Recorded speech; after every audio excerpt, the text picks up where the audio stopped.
Mining operations tend to take place in remote areas without any local power plants.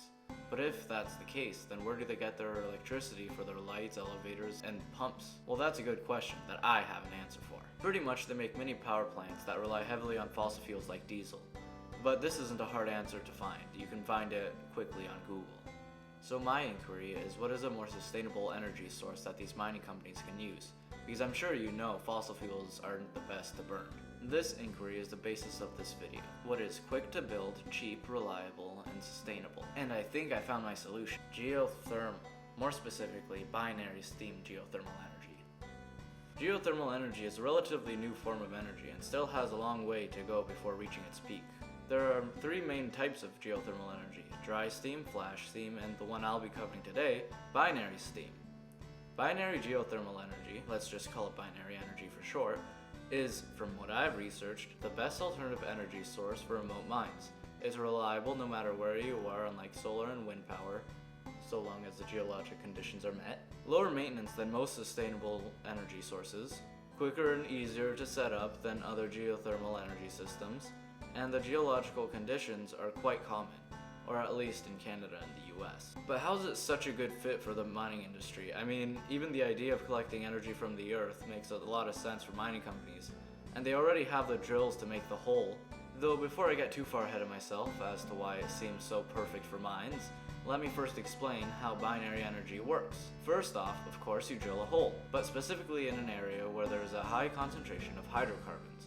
Hydrocarbons are things of any formally biotic class made of only carbon and hydrogen, so something like butane and pentane. And then you stick a pipe in the hole. And because hydrocarbons boil at such a low temperature, the ground doesn't need to be very hot, as low as 57 degrees Celsius. So as the pipe fills with these vapors, the gas level rises and eventually reaches the turbine. And the vapor, still rising, turns the turbine, which would of course be connected to a generator, and turns the kinetic energy into electrical energy, like all power, except for solar energy. These vapors would then be recondensed in a cooling chamber, and sent back into the ground, thus completing the cycle.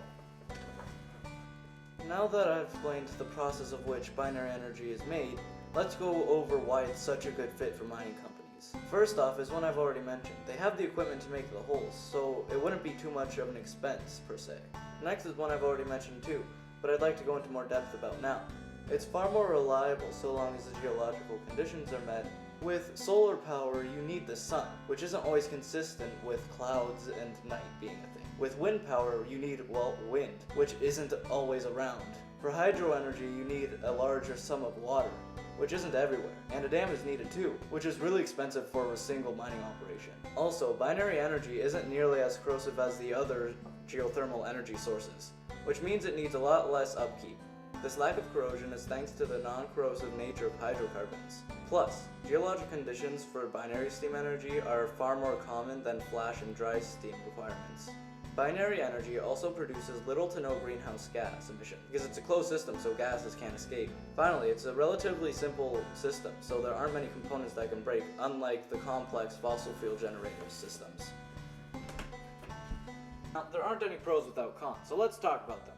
However, first, I'd like to preface these are quite large problems, but they are likely to be ironed out in the future because, like I said in the beginning, geothermal energy is a relatively new form of energy and still has a long way to go before reaching its peak.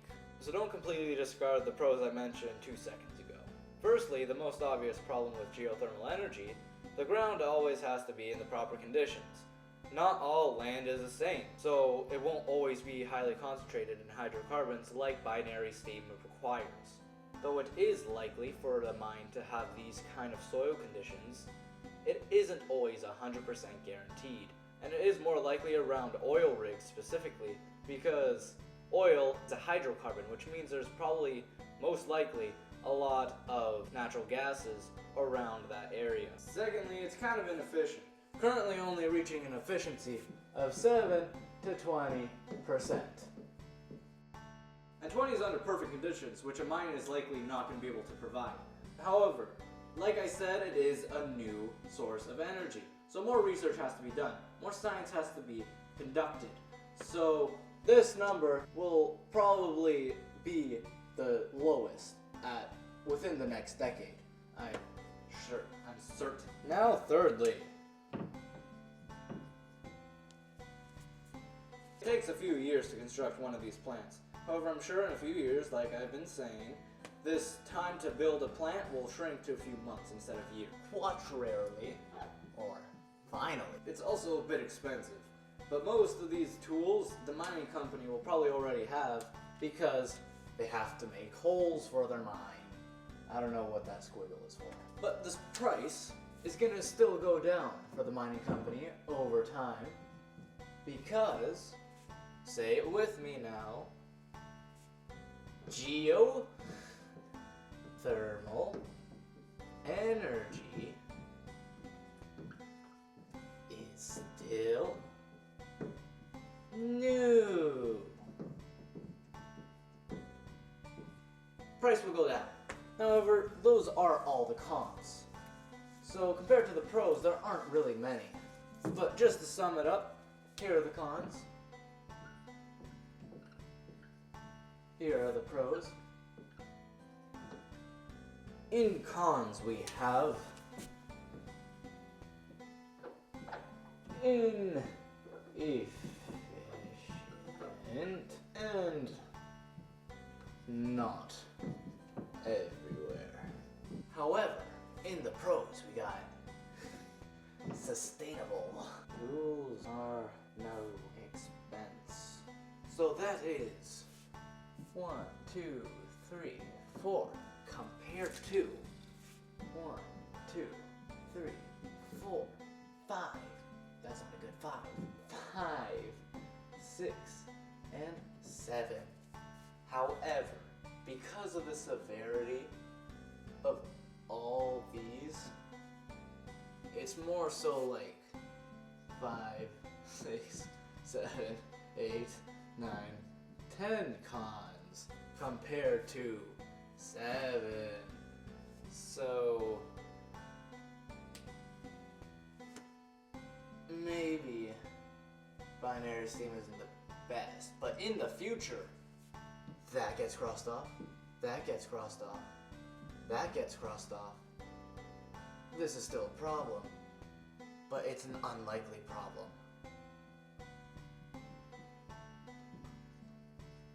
So, take your pick. I think binary steam. This becomes whoop, boop, boop, boop. It only ends up becoming one con in my books. But that's in like 10 years. That's in 10 years.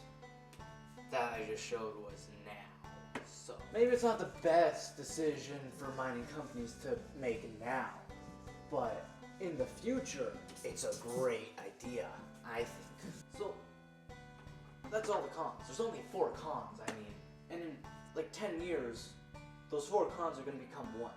So yeah. And that's the harsh truth of this.